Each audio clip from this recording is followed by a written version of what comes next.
السلام عليكم ورحمة الله وبركاته. معكم مطبخ حبايب عمري. النهاردة بإذن الله هنعمل التونة أكلة سمك مغذية جدا. سبب ان انا عملت الأكلة دي وعرضتها ليكم ان انا كنت بشتري سمك وفوجئت بواحدة بتقولي انا معرفش غير السمك البلطي، مع ان في اسماك تانية كتير جدا مغذية اكتر من البلطي خالص، وبتدي فوسفور عالي وبتدي تغذية عالية جدا بالذات للاطفال. فحبيت اعمل الاكلات دي علشان خاطر يعني ايه تدي فايده للطفل. يلا نبدا.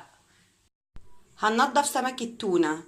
تنظيف سمك التونه بيحتاج ان انت هتشيلي الراس وهتفتحي بطنه وتشيلي اللي جواه وتغسليه كويس جدا. هننقعه في ايه بقى؟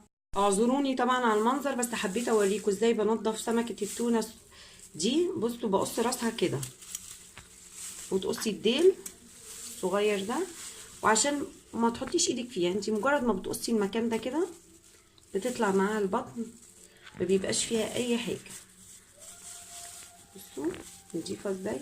وهنبدا نغسلها من جوه. واحده كمان برضو اهي، هتقصي من هنا كده بالظبط، وهتقصي الديل وهتشطفيها تحت الميه وهتحطيها في الخلطه، خلطه الدقيق اللي قلتلك عليها، دي بالميه بالخل بالملح.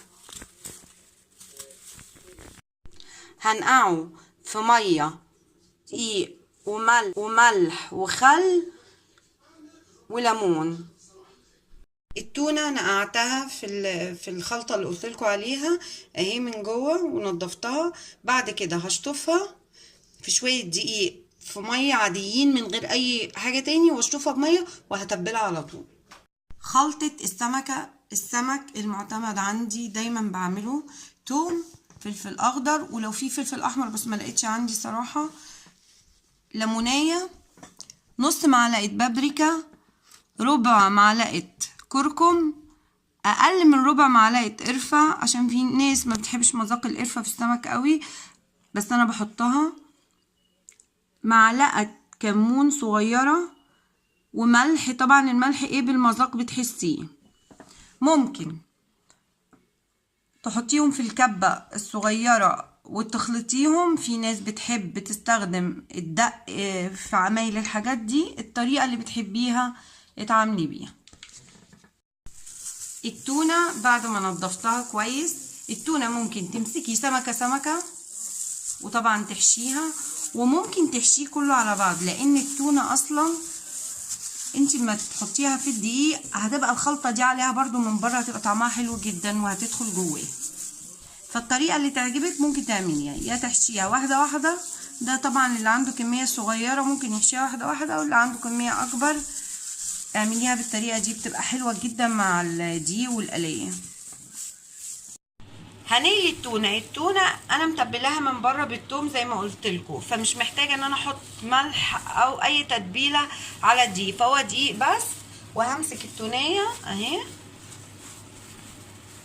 واركنها عشان احطهم في الزيت على طول بتتبيله الثوم. بصوا تتبيله الثوم تبقى عليها مع الدقيق بيمسك فيها، بتدي نتيجه في الطعم حلوه جدا. هتبل الباقي بالدقيق وارجع لكم.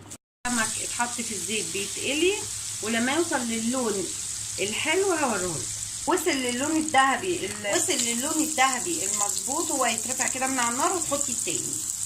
نعمل الرز بتاع السمك على طول. هنحط زيت، هنقطع بصله، على البصله ملح وهنحمرها، ولما تتحمر هرجع لكم باللون المطلوب. بقت ذهبي بس انا عايزاه اغمق حاجه بسيطه عشان خاطر تديني لون الرز بتاع السمك الذهبي الجميل. خلاص اهو البصل اللون ده حلو جدا. هحط عليه الميه.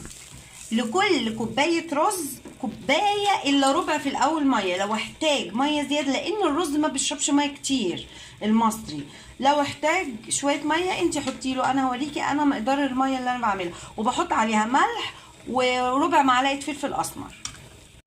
الرز باين شويه من الميه، شويه، انا ما بزودش اكتر من كده ميه. هيغلي وهوطي عليه خالص. الرز غلي خلاص اهو، هوطي عليه وهغطيه. بقدم مع سمك التونة السلطة والرز السمك. لو عجبتكم القناة ما تنسوش لايك واشتراك وتفعيل زر الجرس.